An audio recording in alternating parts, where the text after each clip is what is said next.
Hi there, my name is Amanda Swearingen, and I'm a Kaplan instructor. Some of you might be nervous about what you will see in the Behavioral Sciences section of the MCAT. But don't worry, one thing you can be sure of is that there's going to be a lot of integrated science. In the Behavioral Sciences, you can definitely expect to see psychology and sociology, but maybe you didn't know that you can also see a lot of biology. In fact, today's lesson, we're really going to be focusing on how the human nervous system can also be tested in the behavioral sciences. So we're going to focus on how we need to recognize the divisions of the nervous system, as well as predict different parts of the nervous system that are involved. And here's where we get really into the behavioral sciences part, where we're going to focus on the relationship between the stimulus and the expected response. Go ahead and read the boxed off question stem now. So the context for this question provides us with a lot of information that we're going to need to sift through. First, we have 3 tests with a description of what the doctor is looking for in terms of Henry's behavior. Then we also have the overall results of these tests, where Henry passed the first 2, but he failed the last one. And the overall question we're really looking to answer is, what's the next step? What's the logical follow-up test here? The first test, we'll call the drowsing test, is supposed to tell us something about Henry's peripheral nervous system. So let's think about how we can recognize that on the MCAT. What division of the peripheral nervous system do the words eating and sleeping trigger? Recalling our handy mnemonic, rest and digest, this should trigger that we're really looking at the parasympathetic nervous system. Whenever we want to think about the nervous system functionality, we always need to consider what the stimulus and expected response entails. Since the stimulus in this situation is eating, we have food coming in, the cranial and spinal nerve sensory input tells the brain there's food that we're going to need to digest. The brain responds with mostly cranial nerve motor output to have the digestion response. The question here we're looking at is, following that, we should get sleepy, which makes sense because a lot of our energy is focused on digesting that food. Now that we've dissected this test, let's think about how this is helpful in terms of evidence of what's going on with Henry. To do that, let's think about the 2 possible implications we have from our results. In this situation, we only have a binary yes-no question, so we only have 2 results to consider. If Henry's parent had answered no, actually Henry doesn't get sleepy, he gets kind of agitated, what is the implication of failing this drowsing test? If you are having trouble coming up with a very specific answer, that's actually correct, because this is not a specific test, it's broad. Remember, this is a wellness check, and up until now, Henry has been behaving normally, so we have every reason to believe he's quite healthy. So a failure to this broad test indicates that anything above could be the problem, in which case we would then take a closer look. But as we know, Henry passed this test. His parents said, yeah, he does get sleepy, and just like we had the broad implication of a failed test, we have a broad implication for a past test that we can essentially check off everything above and say, probably okay.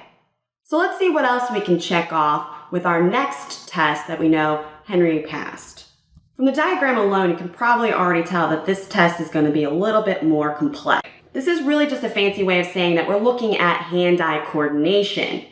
Clearly, because it starts with the ability to see the object, we're going to start with a retinal sensory input from the eye. How does the retinal sensory input here signify that the bright object test must, at least in part, assess the central nervous system? In any sort of sensory processing, we can have a sure bet that this is going to involve at least one of our thalamus structures. Because the sensory input here was visual, we also know that this involves the lateral geniculate nucleus. Knowing that we're going to have some visual processing that must take place, this allows us to predict another structure of our brain that is most likely going to be involved here. So which of our brain structures has the main functionality of processing visual information?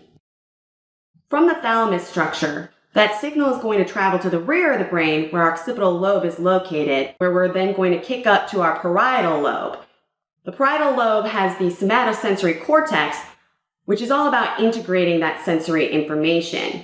In this case, one of the primary functions that the parietal lobe has is movement planning. From there, we'll kick on over to one more brain structure for sure, and that's going to be the frontal lobe. So why should we predict that the frontal lobe here is part of the central nervous system involved particularly in movement of the hand? So while we had a movement plan in the parietal lobe, we actually have to have the action part of it. And that's because our frontal lobe here has the primary motor cortex, and that's one of the main functions of the frontal lobe. So as we can see, the central nervous system is heavily involved in the bright object test, involving several different lobes of our brain. Now that we have a movement plan and we've triggered the motor cortex, that signal is going to kick on down through the spine, finally getting to our peripheral nervous system functionality, which is all about that spinal nerve motor output, actually allowing our hand to move toward or away from that bright object. So as we can see, we had a huge laundry list of things we can check off because Henry passed this test. So let's take a look at the implications we can draw when Henry failed that third test. One of the things about this failed test that we want to consider is the fact that it doesn't really involve our brain function. Starting with that stimulus, we have in the Galant reflex test, the doctor's going to tap on baby Henry's spine, and that's going to involve our spinal nerve sensory input. Before it can just jump through to that motor output, we're going to first travel through the spinal reflex interneuron.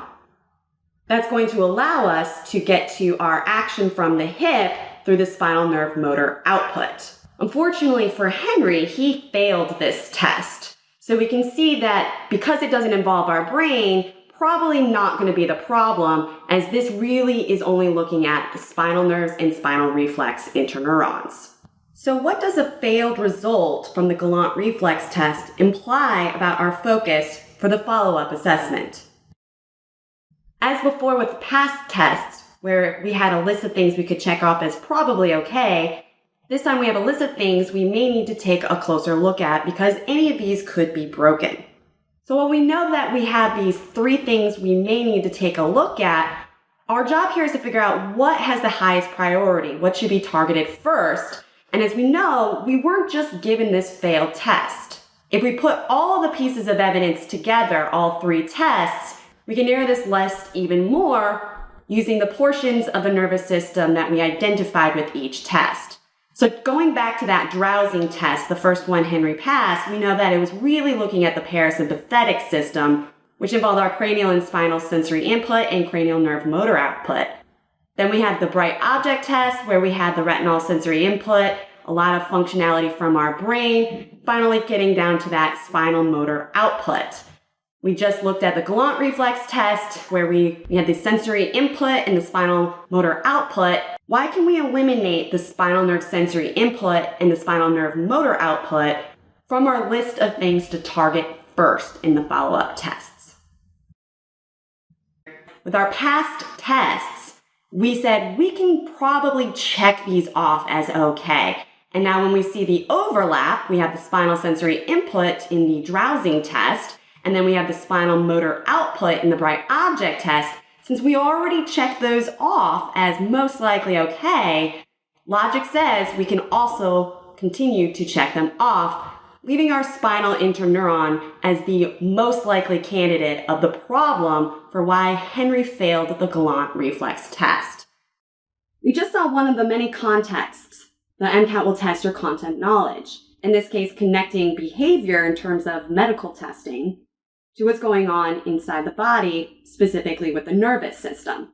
And be sure to relate these situations that are presented to your general science knowledge for real success on the MCAT. Best of luck with your preparation.